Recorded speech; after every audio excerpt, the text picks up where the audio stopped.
Hello students, मेरा नाम है प्रशांत जैन। ये वीडियो मैं खासकर उन बच्चों के लिए बना रहा हूँ जो क्लास फर्स्ट से लेकर 8th क्लास में हैं और अभी स्कूल के अलावा भी कुछ और प्राइवेट ओलंपियाड्स को देना चाहते हैं। इस वीडियो में मैंने साइंस ओलंपियाड से रिलेटेड जो स्ट्रैटेजीज़ हैं उनको डिस्कस करना है मुझे इस वीडियो के अंदर। तो आइए जानते हैं इन कुछ एग्जामिनेशंस की स्ट्रैटेजी के बारे में।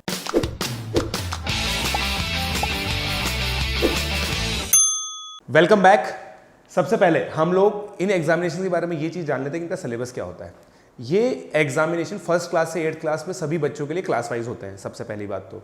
दूसरी बात ये कि अलग अलग ऑर्गेनाइजेशन द्वारा कंडक्ट किए जाते हैं। जैसे अगर मैं NSO एग्जाम की बात करूँ तो NSO साइंस ओलंपियाड फाउंडेशन का एग्जाम है, IOS सिल्वर जोन का एग्जाम है, NSTSC यूनिफाइड काउंसिल का एग्जाम है।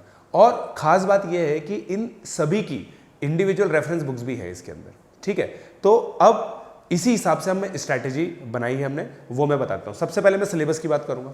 अगर मैं क्लास 6 में हूँ तो क्लास 6 के अंदर 6th क्लास का पूरा सिलेबस आपको कवर करना है। और इसके अंदर क्वेश्चंस हैं वो NCERT लेवल नहीं आते हैं, थोड़े से हाई लेवल आते हैं, मगर कॉन्सेप्ट वही आता है। तो इसके लिए आपके लिए सबसे इंपॉर्टेंट स्ट्रैटेजी यही है कि इन सभी एग्जामिनेशन की जो रेफरेंस बुक्स है उनको आप जरूर सॉल्व कीजिए। जैसे अगर मैं NSTSC एग्जामिनेशन की बात करूं तो उनकी जो रेफरेंस बुक है वो है BMA ब्रेन मैपिंग अकेडमी। इनसे टाई अप कर रखा है इन्होंने, जिसकी IIT फाउंडेशन की बुक्स आती हैं। इन IIT फाउंडेशन की बुक्स को आप खरीद के सॉल्व कीजिए और आप ये देखेंगे कि इनसे काफ़ी सारे क्वेश्चंस मिलते जुलते आते हैं। तो अगर आप इन एग्जामिनेशन में एक्सेल करना चाहते हैं तो इनकी रेफरेंस बुक जरूर कीजिए। और ऑब्वियसली इनका ये बिजनेस मॉडल भी है कि ये चाहेंगे कि जो भी बच्चा ये एग्जामिनेशन दे तो वो उनकी बुक्स खरीदे ताकि उनकी भी सेलिंग हो और वो प्रॉफिट कमा सकें। तो ये एक बहुत कॉमन सेंसिकल अप्रोच है। तो प्लीज़ इनकी जो बुक्स हैं उनको आप खरीदिए और इसमें करिए। अब मैं आपको इंपॉर्टेंस बता देता हूँ इन एग्जामिनेशन की इंपॉर्टेंस क्या है। अगर आप नेशनल लेवल पे कॉम्पीट करते हैं, मान लीजिए 4-5 हज़ार बच्चों ने एग्जामिनेशन दिया आपकी स्टेट के अंदर, उसमें से आपकी 3rd 4th रैंक आ रही है, 10th रैंक आ रही है, तो आप एक्चुअली कॉम्पीट करते हैं नेशनल लेवल पे। पहले स्टेट लेवल पे किया, फिर नेशनल लेवल पे कॉम्पीट किया। तो इसलिए इन एग्जामिनेशन की इंपॉर्टेंस है। तो इन एग्जामिनेशन को अगर आप सीरियसली देना चाहते हैं तो इनकी रेफरेंस बुक्स खरीदिए और उनको सॉल्व कीजिए, ठीक है। अब इनकी जो प्रैक्टिस बुक्स होती हैं उसके साथ प्रैक्टिस पेपर्स की बुकलेट भी आती है इनकी प्रीवियस ईयर की।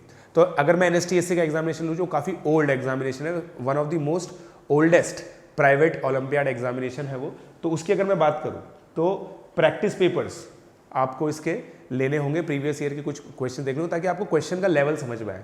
उसी हिसाब से आप अपने बच्चों को गाइड कर सकते हैं। देखिए, कोई 7th क्लास का 6th क्लास का बच्चा खुद से तो ये सब चीज़ें कर नहीं पाएगा, तो पेरेंट्स का यहाँ पे बहुत ज़्यादा इंपॉर्टेंट रोल है, या फिर उनके ट्यूटर्स का बहुत इंपॉर्टेंट रोल है। तो जो भी ये मेरा वीडियो सुन रहे हैं पेरेंट्स, ट्यूटर्स, वो इस चीज़ का ध्यान रखें कि प्रीवियस ईयर क्वेश्चन जरूर सॉल्व करवाएं ताकि बच्चों को ये अंदाजा दिलाया जा सके कि कैसे पेपर आते हैं, ठीक है। और इनफ प्रैक्टिस आप कहाँ से करा सकते हैं, उनकी जो बुक्स हैं वहाँ से करवा सकते हैं, ठीक है। अब देखो, NSO और IOS दोनों के अंदर मेंटल एबिलिटी का पार्ट भी आता है। साइंस सिलेबस तो आता ही है, उसके अलावा मेंटल एबिलिटी का सिलेबस भी आता है। तो मेंटल एबिलिटी की अलग से बुकलेट्स आती हैं, वो आप करा सकते हैं। मेरी तरफ से रिकमेंडेड बुक मेंटल एबिलिटी के लिए RS अग्रवाल है। RS अग्रवाल आप सॉल्व करवा सकते हैं अपने बच्चों को, जो कॉम्प्रिहेंसिव बुक है मेंटल एबिलिटी सॉल्व कराने के लिए।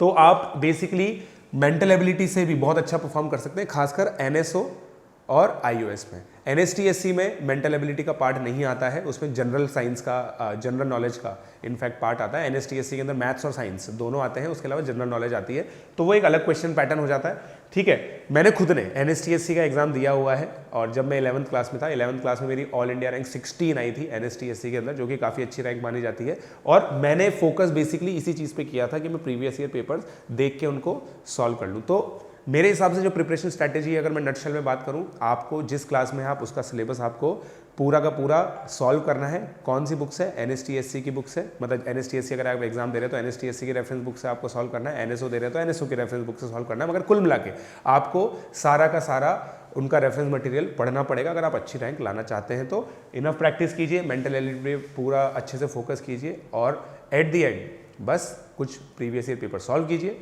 All the best, thank you.